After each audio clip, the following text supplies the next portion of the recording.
So Kevin Durant, injured again.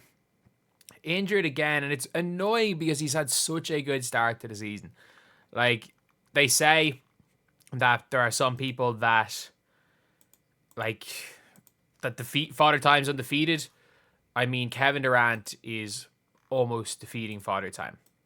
But you can see here, Kevin Durant missing at least 2 weeks amid first place 8-1 start to the season as the league's best clutch scorer.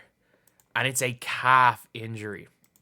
And that's the problem where it's like, oh, Kevin Durant is out with a calf strain. You might think the calf strain is nothing.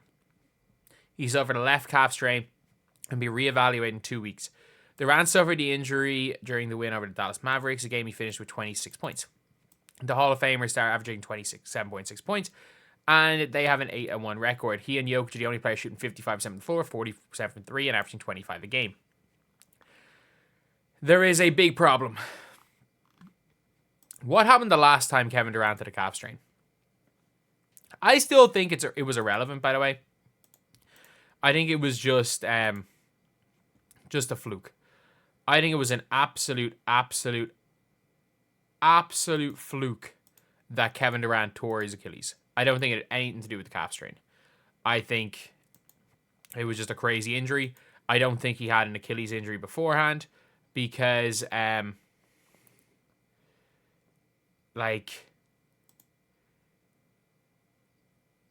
had if he had a torn Achilles, there's no way he would have been able to push off. If there was a slightly torn Achilles, they would not have put him out there. No one would have put someone out there on a torn Achilles. Because if it's slightly torn, it's a guarantee the first time you push off it. And it wasn't the first time he pushed off it. If you saw Kevin Durant in that warm-up when he warmed up against the Raptors for Game 5, he was fine. It was just a freak injury. But still, Kevin Durant being out, it does not help the Phoenix Suns because the Suns are one of those teams that they've just been freaking cursed. They've been cursed since 2022. They've been cursed ever since the Phoenix Suns curse started when they put out the winner's work post. When they posted that winner's work video, post, all that stuff, they've been cursed. I'm telling you. There's nothing that they can do. It's a voodoo curse. We're going to see the Celtics as well. We're going to see the Celtics. They're going to really struggle with it too. Because they're going to be voodoo cursed as well. And it's just the reality of the situation. They're all going to be cursed. All of these teams are. It's the winner's work post. But if we're being completely serious though, with Kevin Durant, it's going to be very difficult for the Suns to win without him.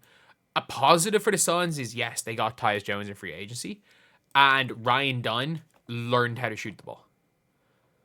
Ryan Dunn, who went from one of the worst shooters I've ever seen, Dunn could not, and I repeat, could not hit a shot in the combine in drills. There was no one anywhere near Ryan Dunn. He was shooting practice shots, and he was shooting 20% at them. He was a freak athlete, freak defender, and his jumper looks smooth now. He's not going to win Rookie of the Year or anything, and I would say he's still going to be an iffy three-point shooter long-term. I still don't think long-term we're going to be talking about Ryan Dunn as this sniper. He's shooting 36.1% on the season, 7 points per game, but it's if he averages for his career, for his season, if he can be a 35% three-point shooter, then that's perfect because he shoots 4 threes a game. He's doing it on 4 threes a game. Most of his shots that he's taking are three-pointers, and he's an elite defender for a rookie. So he will have to step up. But they don't have a lot without Kevin Durant. You've got Beal, you've still got Devin Booker, I guess. But still, Beal's averaging 17 a game. This is not the Bradley Beal we used to know. Tyus Jones is one of your best players. You're going to have Royce O'Neal step up. I'm just... Like, Nurkic is averaging single digits. Like, the team is so reliant on Kevin Durant. I get Devin Booker might have to step up, but this is one of those things where it's like a calf strain might take 2 weeks if you are 25 years old. A calf strain is going to take longer than that when you are pushing 40. When you are genuinely like pushing 40 for him. And it's a bit sad though, because, or not even a bit sad. It's crazy though. It is absolutely crazy for me with just how well Kevin Durant, LeBron James, and Steph Curry have aged. We've never seen anything like this. We haven't.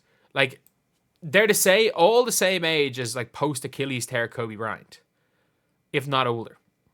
I think LeBron's going to be 40 in a few months. Kevin Durant is going to be, 30? He's the same age as me, or he's born the same day as me. He's the same birthday. What year was Kevin Durant born in? He's 36 now. Stephen Curry. Is Steph Curry older than Kevin Durant?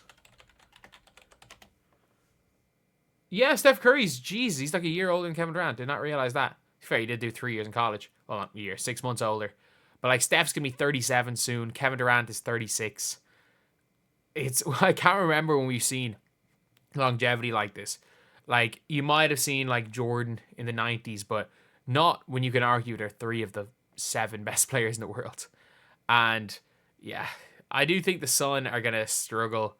They're definitely going to struggle through a couple of weeks, and the Western Conference could really change with that. Especially with, I think the Chet Holmgren injury is a much bigger one for the Thunder.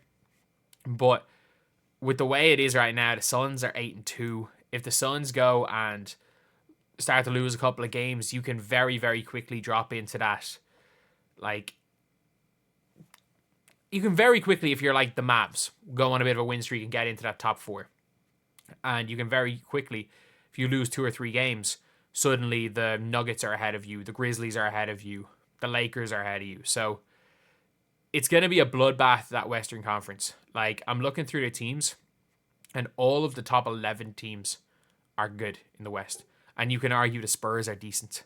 And heck, the Pelicans are not nearly as bad. Like, other than the Trailblazers and the Jazz, there's all pretty good teams in that conference.